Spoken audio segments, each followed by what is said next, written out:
Hello दोस्तों, स्वागत है आप सभी का आपके चैनल एजू ऑफिस में। और आज मैं फिर से नई वीडियो लेकर के आपके सामने आ गया हूँ। जैसा कि इंट्रोडक्शन का हम लोगों का वीडियो चल रहा था, हम लोग पार्ट ऑफ स्पीच में इंट्रोडक्शन पढ़ रहे थे और इंट्रोडक्शन में हमने अभी तक नाउन को पढ़ा था, नाउन का इंट्रोडक्शन लिया था। आज हम जानेंगे कि प्रोनाउन क्या है ना। प्रोनाउन का आज हम सिर्फ इंट्रोडक्शन पढ़ेंगे। और तो आइए आज का वीडियो शुरू करते हैं। और वीडियो शुरू करने से पहले आप लोगों से रिक्वेस्ट है कि वीडियो को लाइक कर दीजिए, शेयर कर दीजिए और चैनल को सब्सक्राइब करके बेल आइकन जरूर दबा दीजिए, जिससे नई नई वीडियो आपको मिलती रहे, है ना। तो चलिए शुरू करते हैं आज की वीडियो। आज का टॉपिक है हमारा प्रोनाउन, है ना। नाउन के बाद अगर कोई सबसे इंपॉर्टेंट टॉपिक आता है तो प्रोनाउन ही है।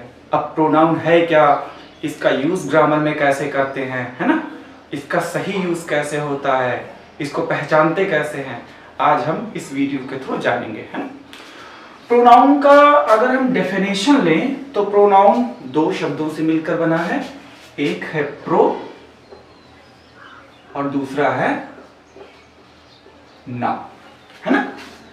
इस शब्द से हम लोग पहले से ही फैमिलियर हैं। ये जो नाउन वर्ड है, इस वर्ड से हम लोग पहले फैमिलियर हैं। ये शब्द हमारे लिए नया है ना। तो प्रो का मतलब अगर हम फॉर से ले लें तो हमको समझने में आसानी हो जाती है ना। प्रो मतलब फॉर और नाउन मतलब हम जानते ही हैं, यानी कि पूरे का क्या अर्थ निकल गया, फॉर द नाउन, नाउन के लिए। और सरल शब्दों में कहें तो हो जाएगा eight the place of noun, यानी कि नाउन के स्थान पर, संज्ञा के स्थान पर। डेफिनेशन क्या निकल के आता है कि प्रोनाउन ऐसे शब्द होते हैं जिनका यूज हम नाउन के स्थान पर करते हैं। इंग्लिश में अगर हम डेफिनेशन ले तो हो जाएगा a pronoun is a word which is used at the place of noun, है ना। संज्ञा के स्थान पर प्रयोग होने वाले शब्दों को सर्वनाम या प्रोनाउन कहते हैं। यहां पे हमने डेफिनेशन तो जान लिया, लेकिन हम प्रोनाउन का यूज क्यों करते हैं ये भी इंपॉर्टेंट थिंग है ना। जब नाउन के स्थान पर इसका प्रयोग होना था तो अगर हम चाहते तो हम नाउन का ही प्रयोग करके ग्रामर को बना सकते थे। फिर क्या जरूरत आ पड़ी कि हमको नाउन के साथ साथ प्रोनाउन भी पढ़ना पड़ता है ना। इंटरेस्टिंग क्वेश्चन है। तो इसको हम समझते हैं कि हम नाउन की जगह हम प्रोनाउन का यूज क्यों करते हैं। आइए देखते हैं, सेंटेंस के माध्यम से मैं आपको समझाता हूं।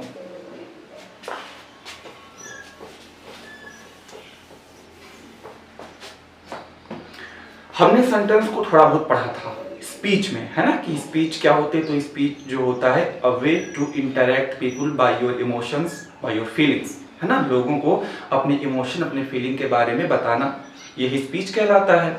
और स्पीच का ही रिटन फॉर्म होता है सेंटेंस, यानी जब हम किसी के द्वारा बोली गई बात को कहीं पर लिख देते हैं तो वही सेंटेंस हो जाता है। हम करते क्या है कि हम सेंटेंस का डेकोरेशन करते हैं, सेंटेंस को सजा कर बोलते हैं, सेंटेंस को अच्छे से बोलते हैं कि सेंटेंस पढ़ने में भी ऑकवर्ड ना लगे, सुंदर लगे, और साथ ही साथ सुनने में भी वो सुंदर लगे, ऑकवर्ड ना लगे।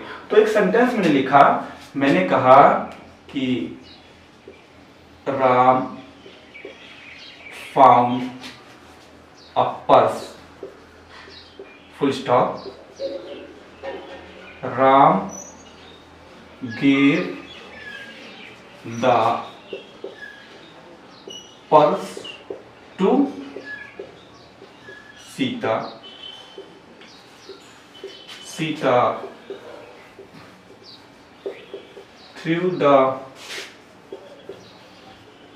purse into river. यहां पे देखिए हमको तीन सेंटेंस मिल रहा है ना। पहला सेंटेंस है राम फाउंड अ पर्स, है ना। दूसरा सेंटेंस है Ram gave the purse to Sita, और तीसरा सेंटेंस है Sita threw the purse into river. Although अगर हमें सेंटेंस को सेपरेट करके पढ़ना हो, यानी कि ये सेंटेंस अलग पढ़ना हो, ये वाला सेंटेंस अलग पढ़ना हो और ये वाला सेंटेंस अलग पढ़ना हो, तो सेंटेंस पढ़ने में ऑकवर्ड फील नहीं होगा। लेकिन अगर हम इसको एज ए क्लॉज पढ़ें तो देखते हैं, Ram found a purse, Ram gave the purse to Sita, Sita threw the purse into river. बार बार राम वर्ड का, पर्स वर्ड का, है ना, और सीता वर्ड का रेपिटेशन हो रहा है, जो सेंटेंस के डेकोरेशन को खराब कर रहा है। सेंटेंस अपनी जगह सही है, लेकिन जब हम इसको बोलते हैं तो बार बार एक ही वर्ड रिपीट हो रहा है, और रिपीट होने के नाते सुनने में भी ऑकवर्ड लग रहा है, बोलने में भी ऑकवर्ड लग रहा है, और लिखने में भी ऑकवर्ड लग रहा है। तो इसी रेपिटेशन को हटाने के लिए, या यूं कहें कि सेंटेंस को और डेकोरेट करने के लिए, हम प्रोनाउन का यूज करते हैं। अब इसी सेंटेंस में आइए हम एक बार प्रोनाउन का यूज कर देते हैं, है ना। कुछ नहीं करेंगे, हम यहां से नाउन को हटा देंगे।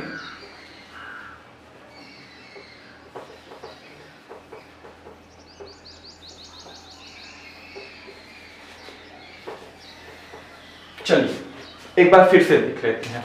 Ram found a purse, he gave it to Sita,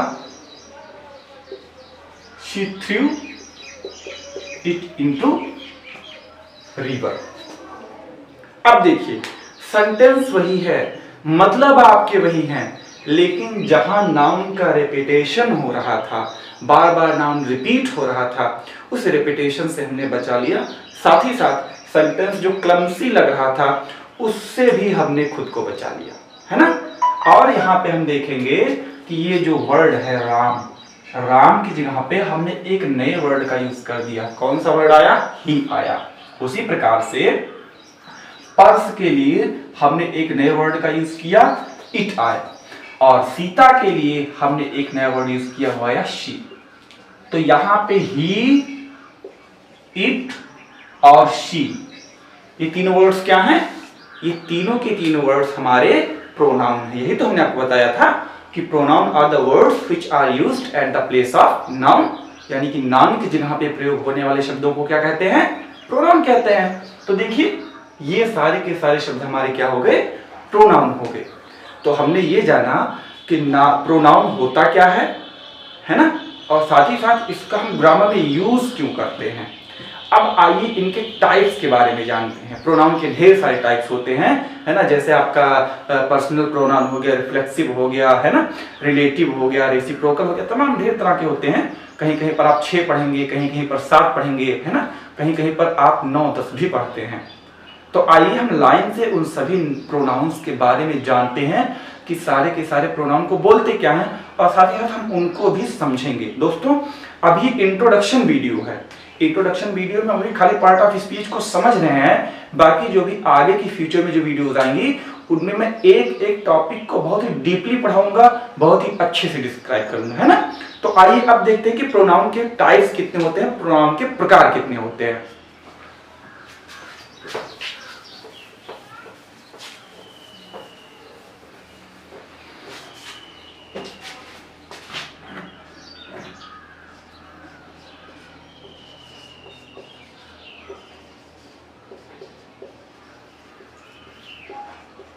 type of pronoun, है ना।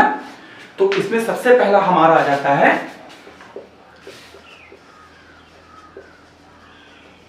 पर्सनल प्रोनाउन, दूसरा आता है रिफ्लेक्सिव प्रोनाउन, तीसरा आता है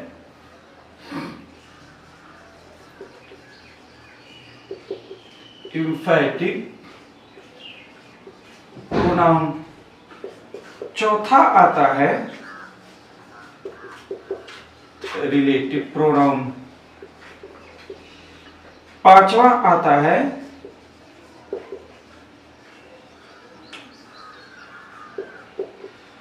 इंट्रोगेटिव प्रोनाउन, है ना। और भी 5 तरह के और प्रोनाउन होते हैं, तो पहले हम इन 5 को समझ लेते हैं, उसके बाद फिर हम आगे के 5 को पढ़ते हैं, ठीक है। बात आ गई पर्सनल प्रोनाउन की। देखिए, आप लोग खूब डेफिनेशन रटते हैं, नाउन का हुआ, प्रोनाउन को, वर्ब को, तमाम डेफिनेशन रट डालते हैं, लेकिन अगर एक बार आप रटने के बजाय वर्ड्स को समझने की कोशिश करें तो शायद आपकी 80% प्रॉब्लम ग्रामर से रिलेटेड ऑलरेडी सॉल्व हो जाती हैं। कैसे सॉल्व होती है आइए देखते हैं। जैसे मैंने कहा पर्सनल प्रोनाउन पहला टाइप होता है। पर्सनल वर्ड किससे बना है? पर्सनल वर्ड बना है किससे? पर्सन से। और हम लोग पर्सन वर्ड का मतलब जानते हैं, मीनिंग जानते हैं क्या होता है। क्या होता है? पर्सन का मतलब होता है व्यक्ति, है ना। तो इसी से बन गया पर्सनल, यानी कि व्यक्तियों के नाम के जगह पर प्रयोग होने वाले pronoun. Pronoun which are used at the place of any person, place or thing that are called personal pronoun। फिर से बता देता हूं कि पर्सनल प्रोनाउन ऐसे प्रोनाउन होते हैं जिनका यूज हम किसी पर्सन, प्लेस और थिंग के लिए करते हैं या उसके स्थान पर करते हैं। ठीक है। अभी जैसे मैंने इसके पहले एक सेंटेंस लिखा था, है ना, राम वाला सेंटेंस कि Ram found a purse, he gave it to Sita. तो राम की यहां पे कौन सा शब्द आया था? राम की जगह पे आया था ही, है ना। सीता के यहां पे क्या था? शी आया था। और इसी प्रकार से पर्स के यहां पे क्या आया था? इट आया था, है ना। तो आइए खैर उसको छोड़ते हैं, आइए हम इसको और डीपली थोड़ा सा और जो है बढ़ा के पढ़ते हैं, है ना। तो बात चल रही थी पर्सनल प्रोनाउन की। पर्सनल प्रोनाउन बना वर्ड पर्सन से। पर्सन का मतलब होता है व्यक्ति, अर्थात personal pronoun are the words which are used at the name, which are used at the place of the name of any person, place और थिंग। पर्सनल प्रोनाउन में टोटल 3 पर्सन होते हैं। कौन कौन से होते हैं? दे आर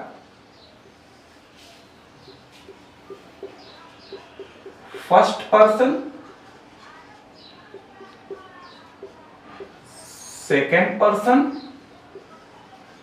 एंड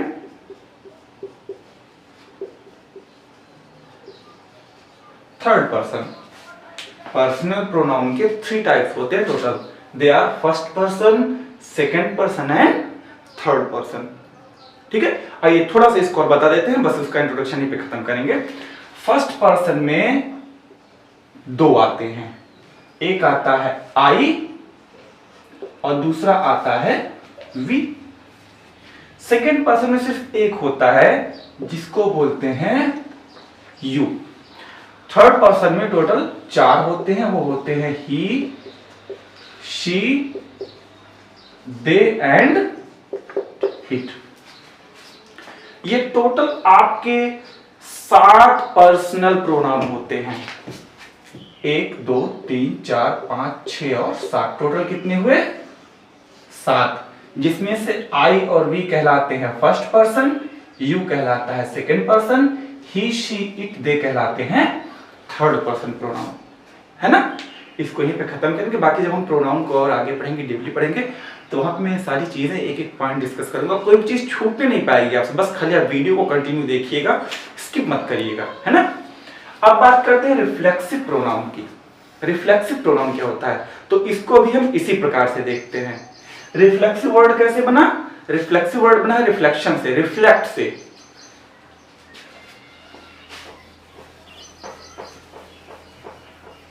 है ना। ये जो रिफ्लेक्सिव प्रोनाउन आया, ये आया वर्ड रिफ्लेक्ट से। अब रिफ्लेक्ट का अर्थ आप लोग जानते होंगे। रिफ्लेक्ट का अर्थ क्या होता है? रिफ्लेक्ट का अर्थ होता है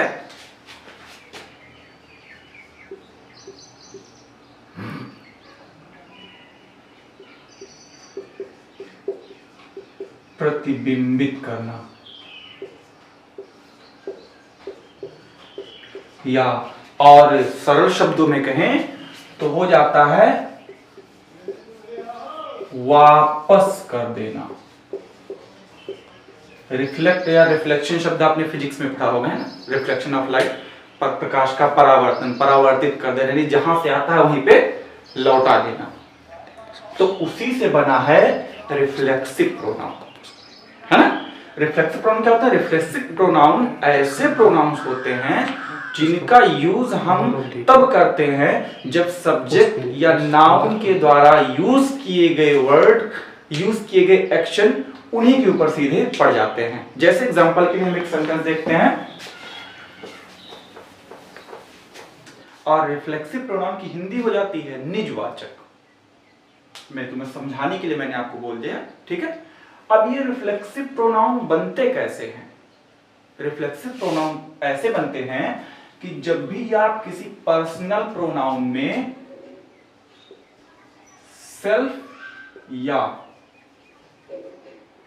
सेल्फ इन दोनों में से कोई एक शब्द जोड़ देते हैं तो रिफ्लेक्सिव प्रोनाउन बन जाता है। अब रिफ्लेक्सिव प्रोनाउन को क्यों कहते हैं? क्योंकि रिफ्लेक्सिव प्रोनाउन ऐसे प्रोनाउन होते हैं जो सब्जेक्ट के द्वारा किए गए एक्शंस को फिर से सब्जेक्ट को वापस कर देते हैं, सब्जेक्ट पे रिफ्लेक्ट कर देते हैं। इसको हम सेंटेंस के माध्यम से समझ सकते हैं। जैसे मैंने कहा कि I went to market myself, या he cut his finger himself। इस सेंटेंस को अगर हम देखें, he cut his finger himself, he के द्वारा एक कार्य किया गया है। कौन सा कार्य किया गया है? काटने का, ठीक है। तो जो ही ने कार्य किया काटने का, क्या काटा? उंगली काटा। तो उंगली काटने का असर किसके ऊपर पड़ा? उसने किसकी उंगली काटी? स्वयं की उंगली काटी ना, है ना। तो यहां पे हम देखें कि जो सब्जेक्ट था, सब्जेक्ट के द्वारा किए गए एक्शन का असर किस पे पड़ा? आके सब्जेक्ट पे पड़ गया, क्योंकि उसने स्वयं की उंगली काटी थी। तो खुद के द्वारा किए गए एक्शन का असर खुद पे पड़ा, और इसीलिए यहां पे जो हिमसेल्फ, जो तो देखते हैं कि रिफ्लेक्सिव प्रोनाउन बनते कैसे हैं। रिफ्लेक्सिव प्रोनाउन बन जाते हैं जब भी हम किसी पर्सनल प्रोनाउन के ऑब्जेक्टिव केस में क्या जोड़ते हैं? सेल्फ या सेल्फ। इन दोनों शब्दों में से, जैसे अगर सिंगुलर है तो सेल्फ जोड़ दिए और प्लूरल है तो सेल्फ जोड़ दिए। तो इन दोनों शब्दों को जोड़ देने से हमारा रिफ्लेक्सिव प्रोनाउन बन जाता है। जैसे मैंने माई में सेल्फ जोड़ दिया और ये क्या बन गया? My self. अच्छा हाँ, एक चीज और जानिए कि ये जितने भी सेल्फ वाले शब्द होते हैं, वो चाहे सेल्फ हो चाहे सेल्फ हो, जैसे my self, your self, him self, her self, them self, it self etcetera, सबका मतलब स्वयं होता है, ठीक है। लेकिन इसमें जो सब्जेक्ट होता है वो छुपा होता है। जैसे माई सेल्फ का मतलब मैं स्वयं, यू सेल्फ का मतलब तुम स्वयं, देम सेल्फ का मतलब वे स्वयं, ही सेल्फ का मतलब, हिम सेल्फ का मतलब वह स्वयं। तो इन सबको ध्यान देना है। तो जैसे माई में सेल्फ जोड़ दीजिए, माई सेल्फ बन गया। योर में सेल्फ जोड़ दिए, योर सेल्फ बन गया। देम में सेल्फ जोड़ दिया, क्या बन गया? देम सेल्फ बन गया। तो इस प्रकार से रिफ्लेक्सिव प्रोनाउन जो होते हैं उनमें किसी भी पर्सनल प्रोनाउन के ऑब्जेक्टिव केस में अगर सेल्फ या सेल्फ जोड़ दिया जाए तो वो रिफ्लेक्सिव प्रोनाउन बन जाता है।